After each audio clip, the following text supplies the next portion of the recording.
Bonjour à tous, je suis ravi de vous retrouver pour cette vidéo. Aujourd'hui, je souhaiterais que nous partagions pourquoi nous ne changeons pas facilement et quelles sont les 3 clés qui vont nous aider à changer.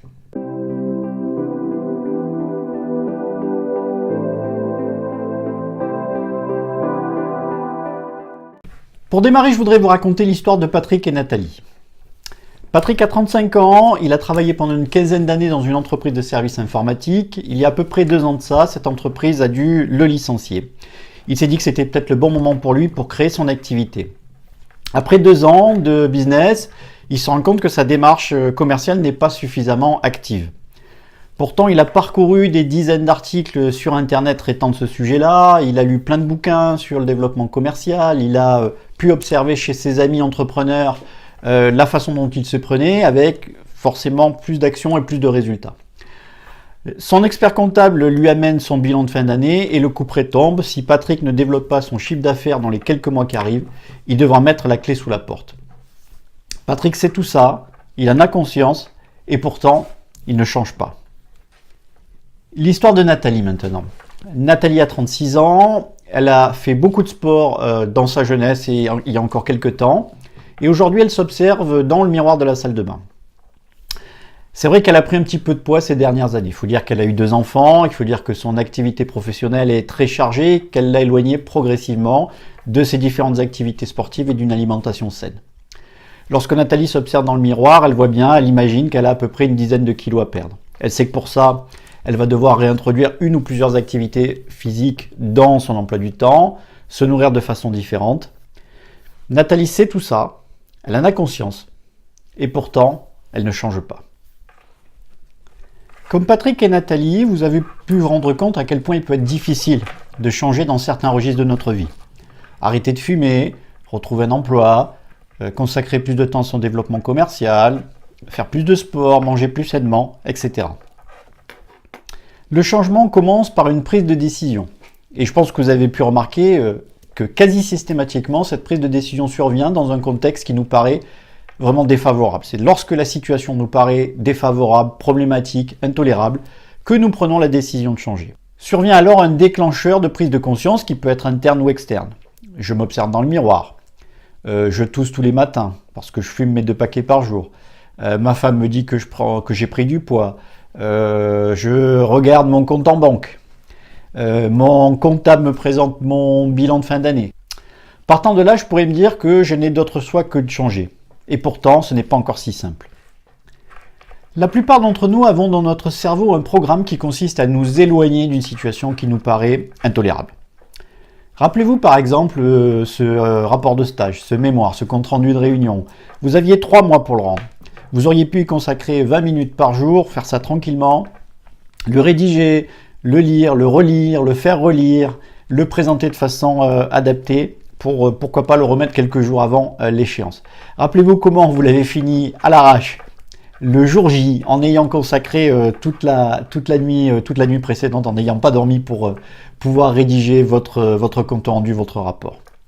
Sur des sujets plus impactants comme le fait d'arrêter de fumer, de reprendre une activité physique, de retrouver un emploi, de développer son business, ce dont nous nous rendons compte, c'est que plus la situation problématique s'éloigne de nous, autrement dit, plus la situation s'améliore et plus notre motivation diminue.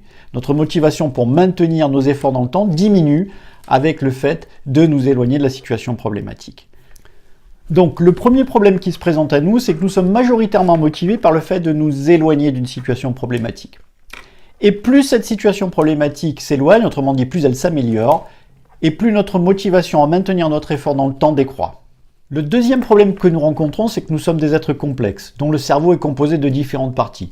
Pour ne citer que 2 parties qui nous intéressent aujourd'hui, nous allons parler du subconscient et du conscient. Les neurosciences ont démontré que 95% de nos comportements quotidiens sont purement inconscients.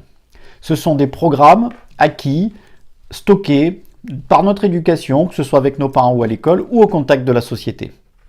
Le subconscient est comme une base de données, un espace de stockage à l'intérieur de notre cerveau. Il est le siège de tous nos comportements automatiques, répétitifs et inconscients, soit 95% de nos comportements quotidiens. Le subconscient ne distingue pas l'espace et le temps, le réel et l'imaginaire. il ne s'attarde pas sur les structures grammaticales de notre langage et il ne comprend pas par exemple la négation. Vous verrez que c'est un point important sur lequel nous reviendrons tout à l'heure.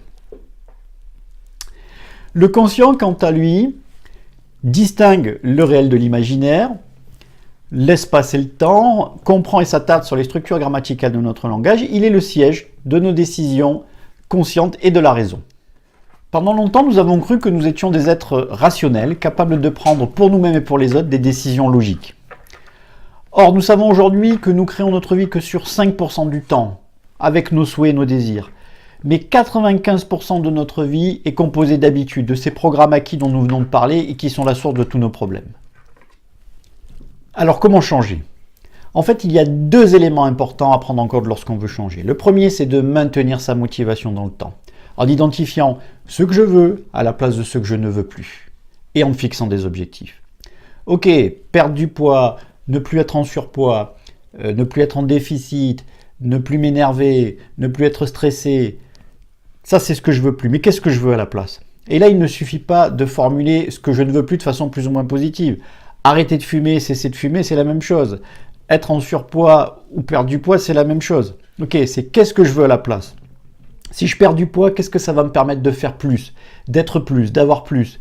Peut-être que si je perds du poids, je vais pouvoir refaire une course comme je l'ai fait quand j'étais plus jeune. Peut-être que je vais pouvoir changer ma garde-robe et du coup me mettre plus en valeur. Peut-être que je pourrais être plus séduisant, rencontrer quelqu'un et du coup être plus épanoui, plus serein, plus heureux. Du coup, mon objectif, c'est plus de perdre du poids qui devient en quelque sorte un moyen, mais c'est un objectif beaucoup plus motivant et entraînant. Le deuxième élément important pour changer, c'est de s'adresser directement au subconscient. En fait, nous nous sommes rendus compte que le conscient et le subconscient n'apprenaient pas de la même façon. Lorsque je lis un livre, celui-ci va s'adresser à mon conscient, mais pas à mon subconscient. En fait, il est impossible au conscient de donner des ordres au subconscient. Rappelez-vous ces résolutions de fin d'année. Les gens pensent qu'il suffit simplement de se dire « Allez, demain j'arrête » ou « Je me remets à faire ça » ou « Je fais cette vidéo », « J'écris cet article » ou « Allez, je passe mes coups de fil », etc. Et en fait, on se rend compte que ça ne fonctionne pas. Tout simplement pourquoi ? Parce que c'est comme si le conscient donnait des ordres, ou souhaitait donner des ordres, en tout cas à une machine qui est le subconscient. Et donc ça ne fonctionne pas.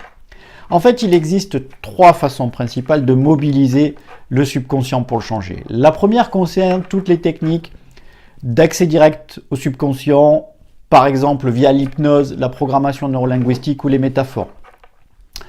Ces techniques-là sont employées dans des démarches d'accompagnement, donc vous pouvez choisir de vous faire accompagner par un coach ou un thérapeute en fonction de ce que vous avez à changer dans votre vie. Le deuxième élément, la deuxième clé pour changer et pour accéder directement au subconscient, c'est travailler ce qu'on appelle les rituels. Mettre en place des rituels, c'est-à-dire des séquences d'actions répétitives. C'est exactement ce qui s'est passé lorsque vous avez fait vos apprentissages, quels qu'ils soient. Vous avez appris à lire, vous avez appris à écrire, vous avez appris à faire du vélo, à conduire une voiture. Tous ces apprentissages-là ont été la base de rituels, c'est-à-dire des actions répétées dans le temps, qui ont fait qu'à un moment donné, votre subconscient les a intégrées, les a apprises et les a intégrées. Le troisième élément, la troisième clé, c'est de faire simple. Le subconscient ne comprend que les choses simples. Tout à l'heure, nous avons parlé d'objectifs. Je vous invite donc à formuler des objectifs les plus petits et les plus simples possibles. En résumé, nous sommes majoritairement motivés par le fait de nous éloigner d'une situation qui nous paraît inconfortable, pénible, problématique. Il est donc très important de considérer cette situation, ce contexte, comme suffisamment pénible pour décider de changer. Deuxièmement, plus nous nous éloignons de la situation problématique, c'est-à-dire que plus la situation s'améliore et plus notre motivation à maintenir notre effort dans le temps va décroître. Il est donc particulièrement important dans un deuxième temps que nous fixions ce que nous voulons à la place de ce que nous ne voulons plus et de nous fixer des objectifs. Troisième élément, nous essayons de changer avec notre conscient. Or, c'est notre inconscient, siège de 95% de nos comportements qu'il faut mobiliser pour changer. Pour ça, nous disposons de trois clés, trois possibilités. La première, c'est de choisir de nous faire accompagner par un coach ou un thérapeute. La deuxième, c'est d'installer des rituels. La troisième, c'est de faire simple. Voilà, j'espère que cette vidéo vous aura intéressé, vous aura permis de prendre peut-être la décision de changer quelque chose dans votre vie. Si vous avez aimé, merci de liker, de partager, de commenter, d'interagir avec moi, de vous abonner à ma chaîne YouTube. Je vous retrouve très bientôt pour une nouvelle vidéo. Bye bye.